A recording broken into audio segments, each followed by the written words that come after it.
installing Analytics Amplifier. It's just a quick demo of what you can do with the product. So once you've connected your HubSpot account, it'll start feeding HubSpot data to us for processing. So the main settings you want to play around with here are the Google processing settings here. So here you'll add your Google Analytics tracking ID. This part here is completely optional. So this allows you to also store the Google Client ID as a custom dimension. You need to create the custom dimension first in Google Analytics before you can start pushing to it. But here you can basically pick the index ID here of the custom dimension you've created, and it will start storing that Google identifier in your reports as well.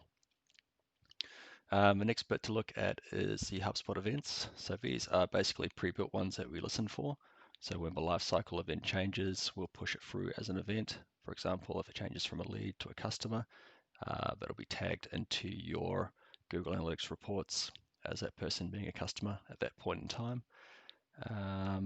You can do recent deal amount as well. So when the deal has been set to 1, we'll also push back the amount of that deal as the event value.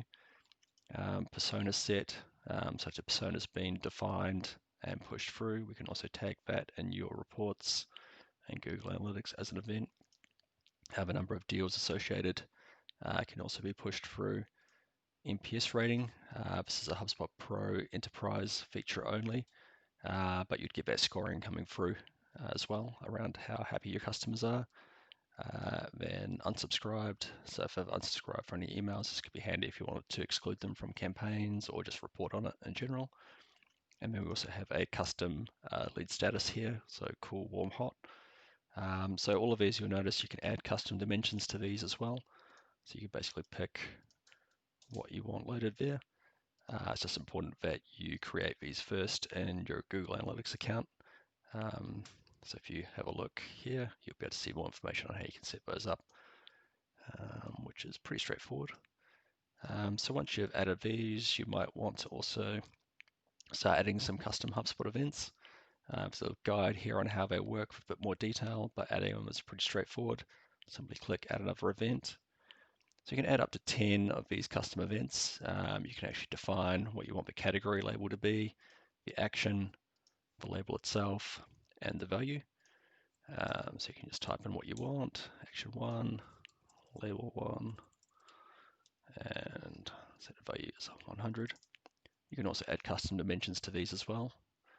Now you might notice these tick boxes here saying use for HubSpot value. So when this is ticked, we take the actual value from that property in HubSpot and insert it into this field. So if we ticked it, we would insert the HubSpot value into the action. So in HubSpot, if it said the value was like video watched,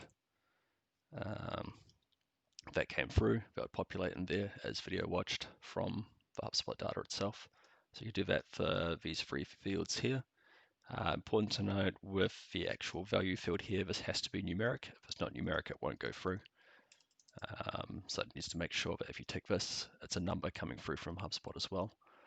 You can add up to 10 custom events. So just keep adding them on, as many as you need, well, up to 10, of course. And then you need to also take a quick look at your properties. So when you install the application itself, we create these fields on the contact record. So when you add data to one of these custom events, that triggers the custom event 1 to push here. So custom event 1 on HubSpot, if you add some data to that property there, that's going to then push through as an event and populate these values here. So it's pretty simple to set up. It's really powerful when you start to combine these with workflows to start feeding those events through into your account. So once it's all set up and events are coming through, this is what it looks like. So here you will see my client ID, and I've pushed through a whole bunch of test events. So my custom lead status has changed to cool here, and you can see it's come through at 2:19 p.m. Here I've toggled it to hot, back and forth, pushed through a persona. Here's a custom event label that's come through. So you can see the values pushed through here as well. Event deals associated. So a number of deals. You can see we had 1 deal associated. So yeah, all those just kind of filter very nicely into the user profile here. It's also quite handy for the event reports. So if we look here on the behavior event, top events, here you'll see one I've set up. So we've broken the HubSpot categories down into actions. So you can see the lifecycle event, lead status, deals associated, all that's kind of feeding through here. Here I've also added a custom dimension. So custom dimension 1 is adding it to here as well, but this would obviously be any other values if it gets switched out. That's pretty much it. Thanks for watching.